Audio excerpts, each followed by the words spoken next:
Hello guys. So இந்த வீடியோவில் வந்து அஜாலிசிஸ் இன்டர்வியூ ப்ராசஸ் ஓகே அதை பற்றி தான் பார்க்க போகிறோம். ஸோ ஃபஸ்ட்டு வந்து இது வந்து ஒரு ப்ராடக்ட் பேஸ் கம்பெனி தான். இந்த ப்ராடக்ட் வந்து யாருக்கு டெலிவர் பண்ணுவாங்கன்னா அந்த ஹாஸ்பிட்டல் இண்டஸ்ட்ரி இருக்குல்ல அவங்களுக்கு தான் மெயினாகவே டெலிவர் பண்ணுறாங்க. இந்த மாதிரி ஒரு கம்பெனி. இந்த கம்பெனியில் வந்து 1 year to 3 years எக்ஸ்பீரியன்ஸுக்கு ஒரு ஜாப் வந்துச்சு. அதான் மேனுவல் டெஸ்டிங் ஜாப். ஸோ நான் வந்து அட்டன் பண்ணேன். ரெஸ்யூமே ஷார்ட் லிஸ்ட் ஆகி அவங்களே கூப்பிட்டாங்க எக்ஸாம் வந்து வாங்கன்னு. இந்த கம்பெனி வந்து சென்னையில் இருக்குது, ராமானுஜம் ஐடி பார்க்கில். ஓகே. ஸோ நான் ஃபஸ்ட் ரவுண்ட் பற்றி சொல்லிடுறேன். ஆன்லைன் அசஸ்மெண்ட் அங்கே போய் எழுதணும்.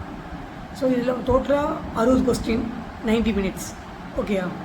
ஸோ இந்த 60 கொஸ்டினில் 30 கொஸ்டின் வந்து aptitude, problem solving aptitude, English, அதுக்கப்புறம் லாஜிக்கல் கொஸ்டின்ஸ் இருக்கும்ல. ஸோ மொத்தமாக இந்த 30 கொஸ்டின்குள்ளே வந்துடும். மீதி 30 கொஸ்டின் தான் இப்போ ப்ராப்ளமே.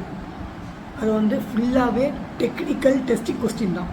நிறைய தியரி நீங்கள் படித்தா மட்டும்தான் ஃபுல்லாகவே கரெக்டாக இருக்கும் எழுத முடியும். நான் வந்து என்ன தான் மைனர் சிஎஸ்சி கோர்ஸ் பண்ணாலுமே டெஸ்டிங் பேப்பர் நான் எழுதலை, சுத்தமாக டெஸ்டிங் பேப்பர் எழுதலை. எனக்கு டெஸ்டிங் ஐடியா வந்து ஒர்க் எக்ஸ்பீரியன்ஸ் வச்சது தான் எனக்கு தெரியும். ஸோ அந்தளவுக்கு எனக்கு தியரி தெரியல. ஓரளவுக்கு இந்த ரவுண்ட் நான் பண்ணிட்டேன். அதுக்கப்புறம் டோட்டலாக 60 கொஸ்டினில் நான் ஒரு நிறைய கொஸ்டின் கரெக்டாக நினைக்கிறேன். அதனால தான் அந்த ரவுண்ட் கிளியர் பண்ண முடிஞ்சிச்சு. ஸோ அவங்க வந்து எனக்கு கூப்பிட்டாங்க ரவுண்ட் 1 கிளியர்ன்ட்டு. ஸோ ரவுண்ட் 2 வந்து டெக்னிக்கல் ரவுண்ட்ஸ். ஸோ அவங்க வந்து செல்ஃப் இன்ட்ரோ கேட்டாங்க, உங்கள் என்ன ஒர்க் பண்ணிங்க அதெல்லாம் எல்லாத்தையும் கேட்டுருந்தாங்க. அதுக்கப்புறம் டெஸ்ட் கேஸ் தான் எழுத சொன்னாங்க, மற்றபடி எதுவும் இல்லை. டெக்னிக்கல் ரவுண்டில் நிறைய டெஸ்ட் கேஸ் எழுதுகிற மாதிரி கொடுத்தாங்க. ரொம்ப முக்கியம் தாங்க இருந்துச்சு. நானே சொல்கிறேன் பாருங்களேன். அதாவது என்னென்னா, ஒரு ஏபிஐ போஸ்ட் கால் கொடுத்துட்டு அதில் வந்து ஒரு பேராமீட்டர் ப்ராடக்ட் கேட்டகரின்னு கொடுத்து ப்ளஸ் மைனஸ் அடிஷன் சப்ராக்ஷன் வச்சுக்கோங்க, அது இருக்கணும். அதுக்கப்புறம் இன்னொரு 2 நியூமரிக்கல் ஏபி வந்து நம்பர்ஸாக இருக்கணும். இப்போது இந்த ஏபிஐ வந்து ஒர்க் ஆகணும், என்னென்ன கண்டிஷன்லாம் இருக்குதுன்னு சொல்லி டெஸ்ட் கேஸ் எழுத சொன்னாங்க. ஸோ இந்த மாதிரி கொஞ்சம் சிம்பிளாக தான் இருந்துச்சு. நானும் சரி கிடச்சிடணும்னு நினச்சேன். பட் ஃபைனலாக ஒரு கொஸ்டின் கேட்க ஆரம்பிச்சிட்டேன்.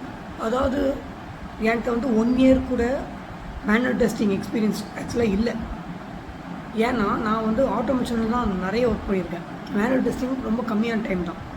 சில இதெல்லாம் ஆட்டோமேட் பண்ண முடியாது கரெக்டாக. அதுக்கு தான் நான் மேனுவல் டெஸ்டிங் பண்ணியிருக்கேன். அது மட்டும் இனிஷியல் ஸ்டேஜில் நான் மேனுவல் டெஸ்டிங் பண்ணியிருக்கேன், அவ்வளோதான்.